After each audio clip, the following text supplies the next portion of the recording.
Esse episódio do Agro e Prosa Podcast é um oferecimento da Grão Top. O tratamento ideal para o seu grão é com a Grão Top. A Grão Top trabalha com o controle de insetos em grãos e sementes armazenadas. A Grão Top, em parceria com a Ecopest Brasil, realiza os mais diversos tipos de serviços que o seu armazém ou fazenda necessita, como expurgo de grãos, profilaxia, limpeza e desinfecção de caixas d'água e manejo integrado de pragas sinantrópicas. Entre em contato com a Grão Top no site www.grãotop.com. O meu entrevistado de hoje fala direto do centro do poder do Brasil, direto de Brasília. É Guilherme de Castro Souza, sócio do escritório Oliveira Souza Advogados. Especialista em Direito Empresarial e Comércio Exterior há mais de 10 anos, atuando para a agroindústria. E o tema da nossa entrevista será a modernização da defesa agropecuária. Doutor Guilherme Souza, prazer ter você aqui, seja bem-vindo. Como vai, Divino? Tudo bem? Prazer é todo meu. Muito obrigado aí pela oportunidade de contribuir com um tema tão importante para o Brasil, para o nosso agronegócio, né, e para toda a nossa população. Com certeza, é um tema que vai trazer grande relevância nós discutirmos aqui. Guilherme, me conta um pouco da sua história, da sua trajetória e do escritório do qual você faz parte em Brasília. Nosso escritório hoje tem 24 anos de história, vai fazer 25 anos, né, esse ano, em novembro. Nós atuamos já há muitos anos focado na agroindústria, ali auxiliando muito na parte regulatória das indústrias, junto aos órgãos centrais aqui em Brasília, né? Então, o Ministério da Agricultura, Anvisa, IBAMA, INCRA, eventualmente Exército, vai muito da dinâmica do que a indústria precisa, né? Então, a gente já são aí 25 anos atuando nisso. Hoje o escritório é formado por uma equipe com bastante experiência na área, pessoas que atuam há 40 anos com isso já, né? Então, tem muito foco na área. Guilherme, nós vamos falar da Lei do Autocontrole, que foi publicada no ano passado. O que é essa lei? Vamos lá, Lei do Autocontrole. Na verdade, esse é um nome que acaba sendo muito limitado para o que ela realmente é. O que se buscou com a Lei do Autocontrole é a modernização da defesa agropecuária ali dentro do Ministério da Agricultura, né? Então, tudo que fica naquele guarda-chuva da Secretaria de Defesa Agropecuária do Ministério seria modernizado por esse novo sistema, né? Então, primeiro saiu a lei e hoje a gente tem que partir para a regulamentação da lei, onde é muito importante que a iniciativa privada participe. O Brasil tem muita regulação, né, Guilherme? Não só regulação, como lei demais, né? Muita, né? Acho que há uns 2, 3 anos atrás, no Ministério da Agricultura, só normas infralegais, ou seja, portarias, instruções normativas, dentro do Ministério da Agricultura eram mais de 70 mil. Cara, como é que dão conta disso, né? Então, veja, é muita norma. Nem o próprio servidor consegue ter o conhecimento de todas essas normas. Atualmente, quantos setores produtivos são regulados pela Secretaria de Defesa Agropecuária do Ministério da Agricultura e Pecuária? Olha, existe ali uma certa controvérsia de qual seria o número exato, mas pelo menos 18 cadeias produtivas estão dentro disso. E que setores que são esses? Se a gente for pegar, olha, dentro de proteína animal, nós temos a cadeia produtiva do boi, a do porco, a de aves. Isso como principais. A gente ainda vai ter peixe, que vai ver se fica ou se não fica no Ministério. Você vai ter caprinos, outros produtos, vai ter a cadeia do leite. Você ainda tem, isso eu falei muito a parte animal, né? Mas animal ainda tem medicamento veterinário, couros, são cadeias produtivas diversas, assim, todas permeando ali o mesmo cenário, mas são cadeias produtivas diferentes que têm suas especificidades. Já na parte vegetal, nós temos a parte de orgânicos, a parte de semente, a parte de defensivos agrícolas, de biológicos, de fertilizante. Então, não sei, acho que eu não cheguei nas 18 cadeias produtivas, né? Saber todas de cabeça é até um pouco difícil, mas assim, permeia em tudo isso. Tudo que a gente faz hoje, tudo que a gente veste, tudo que a gente come, tem o agro no meio e, de certa forma, o mapa está ali regulando isso. De que maneira é feito esse controle regulatório atualmente, Guilherme? Atualmente, já vem há muito tempo ocorrendo uma construção, uma mudança no sistema, né? Se a gente for pegar ali de 1950 para cá, antes tinha uma intervenção estatal muito maior. Então você tinha, antes não era assim que eles eram chamados, mas você tinha os auditores fiscais federais agropecuários, que eles estariam não só fiscalizando, como eles estariam intervindo diretamente nas atividades. E no decorrer dos anos isso acabou mudando porque ficou impraticável, né? Vamos pensar a realidade de um frigorífico. Muitos frigoríficos têm a inspeção permanente. Você pega um fiscal, que tudo bem, vai ter uma equipe para auxiliar, mas um fiscal que tem um turno de 8 horas para fiscalizar uma unidade que funciona 24 horas. Né? Então ela vai receber os animais por volta das 4, 5 da manhã, vai iniciar o abate, por volta de meia-noite ela para o abate para fazer a asepsia da unidade, para recomeçar tudo de novo. Então, na teoria, o auditor fiscal ele teria que acompanhar esse tempo todo. Então, só para uma unidade já era muito difícil. Ao longo dos anos, a quantidade de frigoríficos, de atividades dentro do meio que foram surgindo, aumentou muito a demanda de fiscais, sendo que a quantidade de auditores não aumentou. Né? A gente vem tendo uma queda gradativa já há muitos anos, que o Ministério tentou compensar com concursos, com temporários, e vem tentando equilibrar. A gente tem que ser honesto, o Estado tentou. Os auditores são pessoas extremamente qualificadas, né? E eles também tentaram fazer o que eles podiam, mas está ficando impraticável. Hoje não cabe, o Estado não vai ter braço mais para a quantidade de atividades que a gente exerce, quantidade de atividades que são fiscalizadas pelo Ministério da Agricultura. Como é que esses fiscais fazem essa fiscalização? Existe toda uma metodologia ou é algo assim meio aleatório, cada um faz do jeito que quer? Vamos lá. Vai depender muito de que cadeia produtiva a gente está falando e de que atividade a gente está falando. Em si, existe um norte, né, de como deve ocorrer essa fiscalização, de como deve ocorrer a atividade do AFA. Porém, ali existe uma liberdade para certa subjetividade. E é onde acabam surgindo alguns problemas, situações idênticas em unidades da federação diferentes. Tem resultados completamente diferentes, né? Então, no Sul você pode ser autuado por uma questão que no Mato Grosso você não é, ou vice-versa. Né? Citei esse exemplo, sim. Vai depender muito também da cabeça do fiscal. E a cabeça do servidor público ela veio mudando ao longo dos anos. Né? Antes, hoje o servidor público ele é relativamente... Ele vive numa situação de medo, né? Seria... Qualquer erro hoje num servidor público, principalmente no Poder Executivo, pode levar a um processo administrativo disciplinar que ele é demitido. Em ele sendo demitido, é a única pena perpétua que hoje existe no país. Ele nunca mais vai poder exercer um cargo público. Então, se você acaba com a vida de uma pessoa, então eles vivem numa política de medo. Sim, eu tenho que me proteger. E aí isso vai gerando outras situações, aí um efeito cíclico e em cascata, né? E muitos desses setores são setores poderosíssimos, né? Sim, sim. Imagino que não deve ser muito fácil mesmo não, a vida desse pessoal aí. E essa coisa da interpretação da cabeça do agente fiscalizador é algo complexo, porque acaba trazendo a responsabilidade para cima dele, né? E aí também, aí você entra naquela, você ingessa o de boa fé. Sim. E acaba favorecendo o que é de má fé. Sim.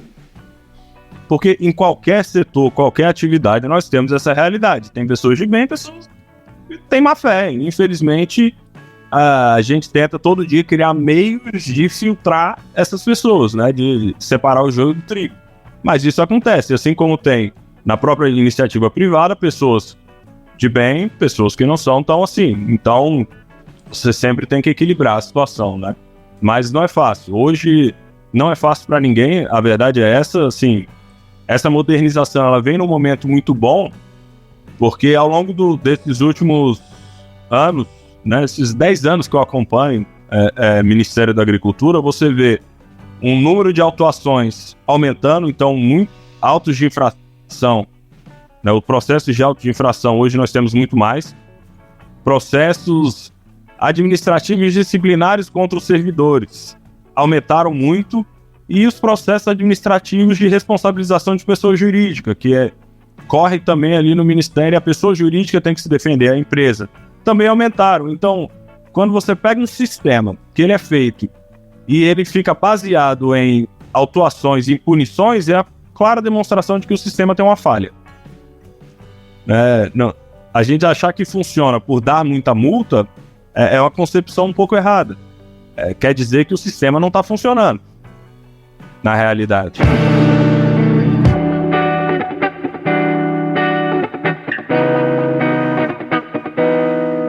O agronegócio não para de crescer, a gente vem numa escalada aí de muitas décadas de crescimento contínuo, e com isso eu imagino que surja uma demanda muito maior. Vamos pegar no setor de proteína animal, por exemplo. O Brasil hoje ele tanto domina que os grandes players daqui foram para fora e domina lá fora também, né?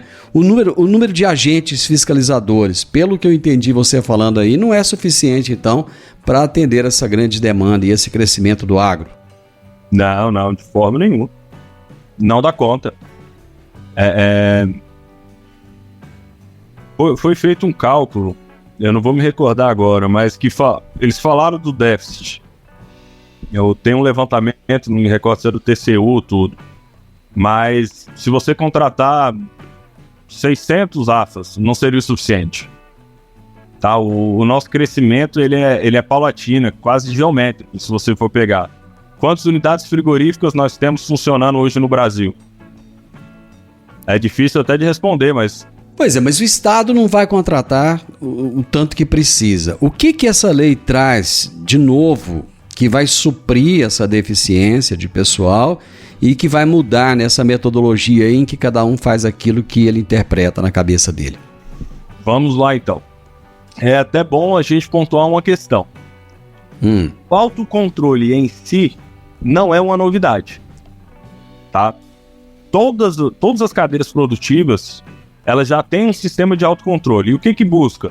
Você busca ali garantir identidade, qualidade e segurança do seu produto. Basicamente é isso.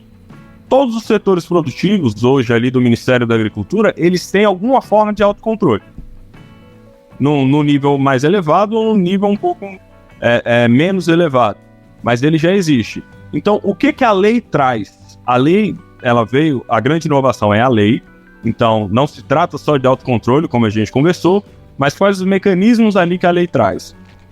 Ela traz o plano de autocontrole, que é o plano que a iniciativa privada vai ter que ter. A iniciativa privada ela vai elaborar um plano e vai demonstrar para o Ministério que ela tem esse plano. Vai ser criado, foi estabelecido, né, o plano de incentivo à conformidade, que é um plano em que você vai ter um programa onde vai ser a troca de informações entre iniciativa privada e iniciativa pública e o Ministério, para você criar uma análise de risco agropecuário. Então, assim, aquela empresa que vem demonstrando que, olha, ela garante, ela faz tudo direitinho, ela é transparente, ela consegue seguir todo esse plano de uma forma que o mapa veja, que o Ministério da Agricultura veja efetivamente, ela vai ter um risco agropecuário menor, mais ou menos como o sistema de bandeiras da alfândega. Aquelas empresas que estão sempre certas, é bandeira verde. Na alfândega ali vai ser muito mais fácil. No porto, para eles, vai ser muito mais fácil. Aquele que cai numa outra bandeira, aí já tem uma dificuldade maior, vai ser mais fiscalizado e por aí. Né? É aquilo que eles chamam, tem um nome que está usando agora, está na moda, né? Compliance. A empresa que tem compliance, ela fica bonitinha na foto, é isso? Sim. Basicamente isso. E o que é importante aqui é aquele velho ditado, né? Não basta ser fiel. Tem que conseguir demonstrar que você é fiel. Então, qual é a questão do autocontrole hoje? Que é que vai ser o grande ponto. Você tem que conseguir demonstrar, você tem que mostrar pro Ministério que você efetivamente tem um plano de autocontrole que funcione, que garanta a qualidade, identidade e segurança do seu produto.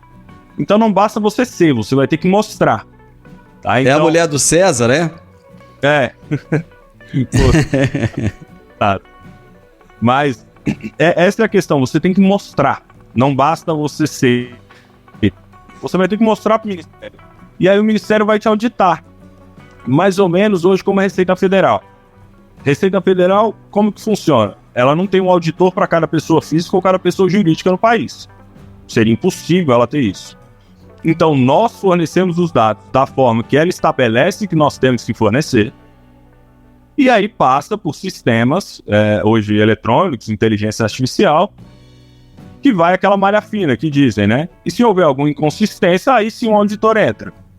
Então, é muito mais complexo a realidade da defesa agropecuária, mas seria algo semelhante ali, buscando se assemelhar nessa realidade. Tá? Então, esses são dois mecanismos ali que foram criados pela lei. Outra parte da lei seria o Vigio Fronteiras, que é criar um sistema de comunicação integrado para proteger a sanidade agropecuária do país, seja bactérias, vírus, insetos que não sejam daqui do nosso país e possam acabar gerando danos muito severos para a gente. Né? No Brasil nós tivemos o caso da Helicobacter parmígera ali no ano de 2015, se eu não estou enganado, que ela atacou muito Mato Grosso e o Oeste Baiano. Então criou uma emergência fitossanitária para tentar contornar isso. Só que a ideia é proteger e evitar que isso aconteça, né? É proteger antes. Assim, é bem preventiva a ideia. E agora tem o caso da gripe aviária também, né?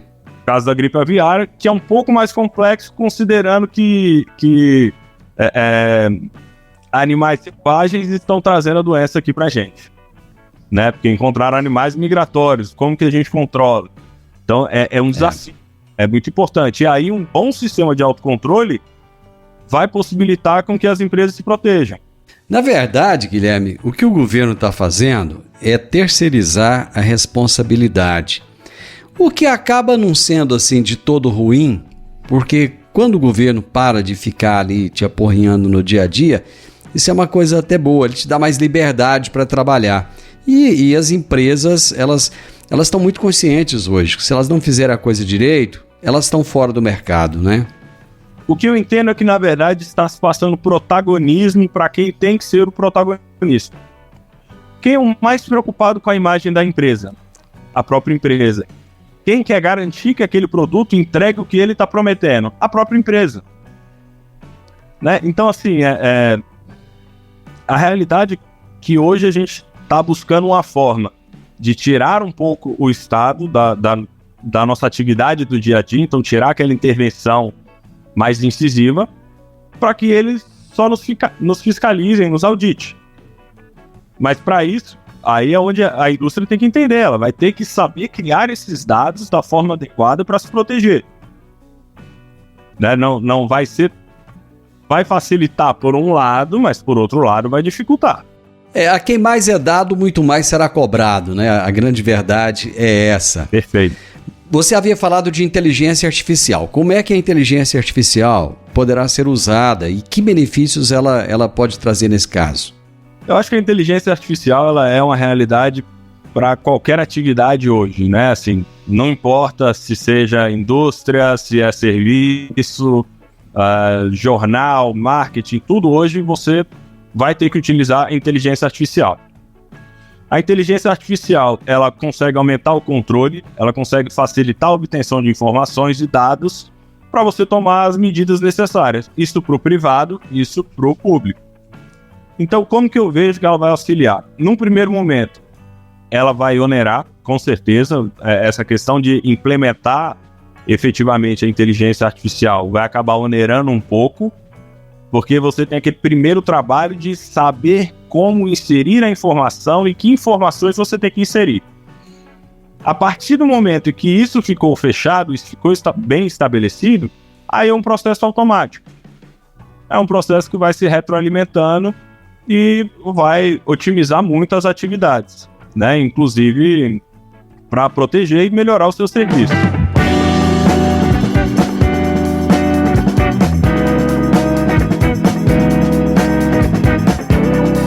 Quais são os principais instrumentos de regulação determinados por essa lei que está em fase de implantação agora? De regulamentação, aliás. Isso. Seriam 2, na verdade, eu já até falei. 3, que é o plano de autocontrole, que a iniciativa privada tem que estabelecer. O plano de incentivo à conformidade, que é aquela troca de informações entre o Estado e, querendo ou não, você vai acabar desenhando uma mancha do risco agropecuário e saber onde que o Estado vai ter que estabelecer políticas públicas melhores, né, para proteger e defender o nosso, a sanidade, seja da parte animal, seja da parte vegetal. Você tem o Vigem Fronteiras, que é evitar que entre novas, seja patógenos, doenças, bactérias, fungos e por aí vai. E o outro ponto que está trazendo uma uniformização nas penalidades e no processo fiscalizatório. Então, hoje, muitos setores acabou por aumentar a multa, em alguns setores diminuiu um pouco, porque as multas já eram muito altas, estabeleceu de uma forma uniforme quais são as penalidades que podem caber, né? Por mais que as infrações estejam estabelecidas no regulamento próprio, mas uniformizou quais são as penalidades e uniformizou o processo em si. Quando você sofre uma autuação por um auditor fiscal federal agropecuário, você inicia um processo administrativo. Então você recebe uma auto de infração, você tem que se defender desse auto de infração. Hoje os prazos passaram a ser de 20 dias. Antigamente os prazos eram de 10 dias, então era muito corrido para a empresa. Muitas vezes até ela conseguir levantar todas as informações, ela consumia quase que todo esse prazo. E aí você tem o prazo de recurso para a segunda instância, e eles criaram a terceira instância hoje. E essa terceira instância vai ser formada ali um conselho. Esse conselho vai ser composto por representantes do Ministério da Agricultura, representantes da CNI e representantes da CNA. E a ideia deles é julgar as matérias em terceira instância. Vamos colocar que como se fosse aqui um STJ, né? Um STJ, um STF na administração, na defesa agropecuária. E eles também vão estabelecer normas ou enunciados para orientar toda a cadeia abaixo deles. Então, vai ser uma criação de súmulas, por exemplo, que o judiciário tem.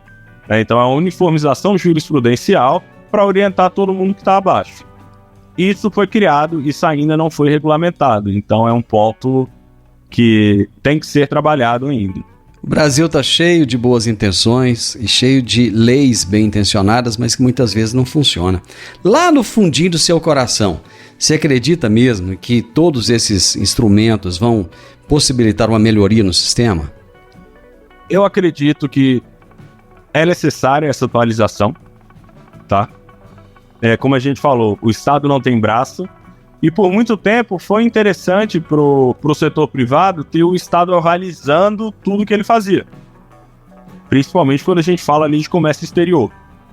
Porém, chega um momento que o setor ficou muito maior do que o próprio Estado. Então, o Estado passa a interferir de uma forma negativa. Eu acho que é algo necessário. Falar dos interesses, é muito complicado. Eu acredito que tem muitas pessoas que sim, querem que isso funcione, e muitas pessoas que não têm tanto interesse assim, né? Mas é importante que o setor participe. Como eu lhe falei, o autocontrole não é uma novidade, ele já existe. O que não pode ocorrer hoje, na minha visão, é por isso que é tão importante que o setor participe. Você não pode ter uma situação que você faça uma regressão no autocontrole de alguma cadeia produtiva, ou que você tente forçar um modelo de uma outra cadeia que não tem as especificidades da sua na sua cadeia produtiva. Que isso pode dar, na verdade, muito problema. A adesão a esse sistema, ela é automática, é obrigatória ou ela é opcional? Em si, ela é obrigatória. Ela tem algumas exceções ali para as pequenas atividades, tá? O termo me fugiu agora, mas são aquelas atividades que são menores, né? A agricultura familiar, pequeno produtor rural, são que eles não têm ali um desenvolvimento tão grande na parte fitossanitária, né? Até por não ter tanto investimento e muito assim. Os agentes econômicos que aderirem a esse programa de conformidade, eles vão ter algum benefício ou não? Aqueles que de imediato falam, eu quero, tô dentro. Benefício para eles, eu acredito que muito do benefício vai estar... eu acredito que publicamente, a sua imagem, você consegue aproveitar essa questão do autocontrole, demonstrar que você é eficiente, tudo.